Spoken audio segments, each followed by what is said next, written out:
सभी का मेरे YouTube चैनल में स्वागत है। आज मैं आपको विश्व के सबसे बड़े और सबसे खतरनाक एजेंट के बारे में बताने जा रहा हूँ, जिसका नाम एली कोहेन है। ये इज़राइल के मोसाद के लिए काम करते थे। इनका जन्म 1924 में, दिसंबर 1924 में मिस्र में और इजिप्ट में हुआ था।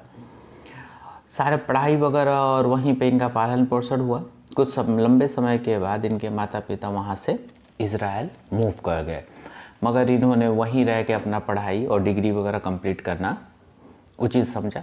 उसी दौरान ही जो वहाँ पे ज्यूस रहते थे उनको वो स्मगल करके और सेफली इज़राइल में सेटल कराते थे।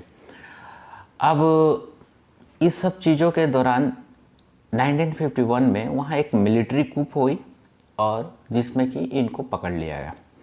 इनको पकड़ने के बाद इनके ऊपर तरह तरह के चार्जेस लगाए गए, मगर इन पे वो चार्जेस सिद्ध नहीं हुए और इनको फिर छोड़ दिया गया। 1956 में इनको इजिप्ट से बाहर निकाल दिया गया। ये फिर वापस इज़राइल में चले आए।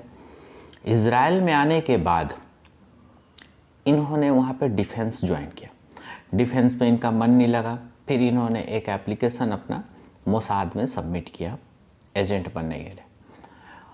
मोसाद ने इनको डिनाइड कर दिया, इनका फॉर्म रिजेक्ट कर दिया। फिर वहीं एक ऑफिस में क्लर्क के जॉब पे लग गए। बहुत लंबे समय के बाद जो मोसाद के डायरेक्टर जनरल थे उनको सीरिया में एक स्पाई एजेंट चाहिए था, अपना एक मोसाद का एजेंट चाहिए था। अब वो जितने भी फॉर्म वहाँ पे सबमिट किए गए थे उसमें वो ऐसे स्क्रॉल कर रहे थे तो उन्होंने एक रिजेक्टेड फॉर्म में से एली कोहेन का नाम उठाया और उनको सर्विलेंस पे रखा। उन्होंने उनके टेबल पे एक ऑफरिंग लेटर दिया जहाँ पे वो क्लर्क का काम करते थे। लेटर मिलने के बाद ये बताए हुए एड्रेस पे थोड़ा सा वक्त लगा, लेकिन पहुँच गए। इन्होंने देख लिया कि जब वो रास्ते में जब एग्जैक्ट एड्रेस पे पहुँचे ये, तो एग्जैक्ट एड्रेस पे कुछ था नहीं, मार्केट था, लेकिन फिर भी इन्होंने अपना कॉमन सेंस लगाया और इनके जो डायरेक्टर जनरल थे वो ऊपर से कहीं दूसरे बिल्डिंग में से देख रहे थे, जिसे उन्होंने समझ लिया और वहाँ पे पहुँचे। अब इनको लगभग 3 से 6 महीने की वहीं एक ट्रेनिंग दी गई, जहाँ पे एजेंट्स को ट्रेनिंग दी जाती थी। ट्रेनिंग देने के बाद इनको सब कुछ बता दिया गया और इनको 1961 में, ठीक है, उससे पहले 1959 में इन्होंने अपनी शादी की। नादिया नाम था उनकी वाइफ का। और 1961 में ज्यूरिख स्विट्ज़रलैंड से होते हुए अर्जेंटीना पहुँचे, ब्यूनस आयर्स, और एक बिजनेसमैन के रूप में पहुँचे। बहुत ज़्यादा पैसा के साथ वहाँ लग्जरियस लाइफ रहते थे। उस दौरान वहाँ पे बाथ पार्टी का जो प्रेसिडेंट था, सीरिया में बाथ पार्टी थी, उसके प्रेसिडेंट वहाँ पे थे। उनसे उनकी मुलाकात हुई, उनसे उन्होंने अप्रोच बढ़ाया और उन्होंने वहाँ पे ये शो ऑफ किया कि उनके पास इतना सारा पैसा है कि वो बाथ पार्टी को सीरिया में लाने की आने में सहायता करेंगे, क्योंकि वो उनके अपने एंसेस्ट्रल लीनिएज और उन सब चीज़ों को दिखाते हुए उन्होंने ये दर्शाया कि वो सीरिया के ही रहने वाले हैं। अब 1961 के बाद जो है कि इन्होंने 62 में कामिल आमीन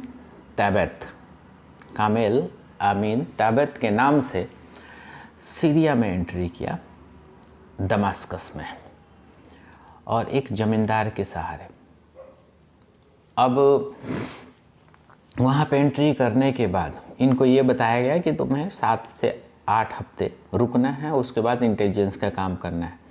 मगर इनमें इतनी क्यूरियोसिटी थी, इनसे रहा नहीं गया और 1 हफ्ते के अंदर काम अपना शुरू कर दिया।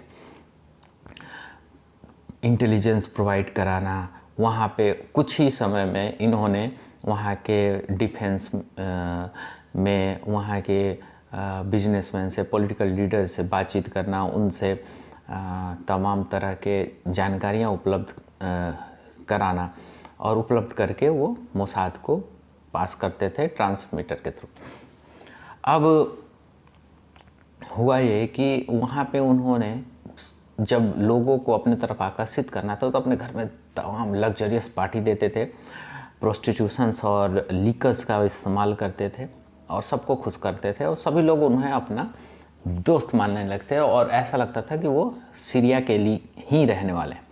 वहाँ का जो जनरल था डिफेंस में, उसके भतीजे से उन्होंने गहरी दोस्ती की।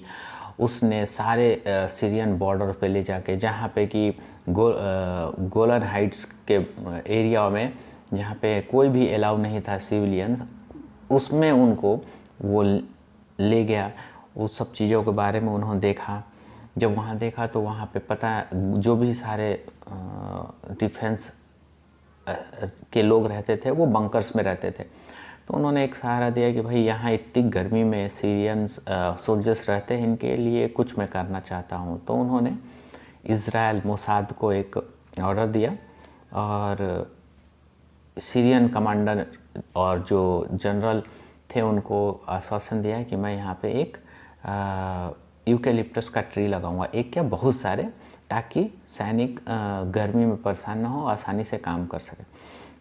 बहुत बड़े मात्रा में मोसाद से उन्होंने ये सब सारी चीज़ें यूकेलिप्टस के ट्री मंगवाए और गोलन हाइट्स के जहाँ पे सीरियन सोल्जर्स थे वहाँ पे उन्हें इंस्टॉल करा दिया।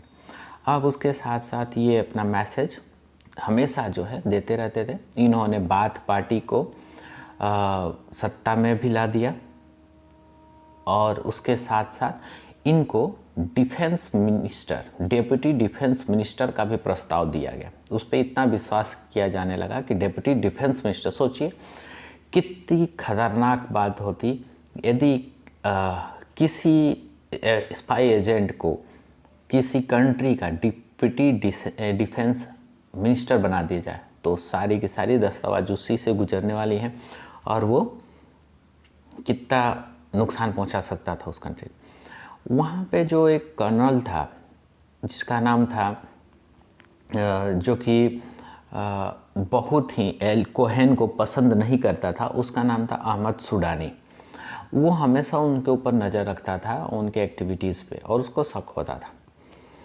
एली कोहेन में एक दिक्कत ये थी कि ये इतने क्यूरियस थे कि कभी भी ट्रांसमिट करना शुरू कर देते थे और इनका कोड था 88, जिनको एजेंट 88 कहा जाता। तो ट्रांसमीटर पे एजेंट 88 के नाम से ये मैसेज ड्रॉप करते थे। जब मन हो तब अपना मैसेज छोड़ना लगते थे। वहाँ के मोसाद के भी जो लोग थे इनको कहते थे कि भाई ऐसा नहीं करना है, आप पकड़े जाने के चांसेस आपके इंक्रीज हो जाएंगे, पर नहीं माने इन्होंने। फाइनली 1965 में सुडानी को जब ये लगा कि कहीं ना कहीं हमारे मैसेज ट्रांसमिट हो रहे हैं, तो उसने पता कैसे चला कि जो डिफेंस का एरिया था उसमें एक व्यक्ति था, वो कैमरा और टीवी वगैरह देखता था, और जैसे ही एली कोहेन ट्रांसमिशन का शुरू करते थे उस समय फ्लक्चुएट होने लगता। तो उस समय कोई फुटबॉल मैच देखने के दौरान सुडानी वहाँ पहुँच गया। जब वो फ्लक्चुएशन हुआ तो उसको शक हुआ, उसने पूछा तो बोला कि रोज़ इसी टाइम पे फ्लक्चुएट होता है, तो हो ना हो कहीं ट्रांसमिशन का इस्तेमाल किया जाता है।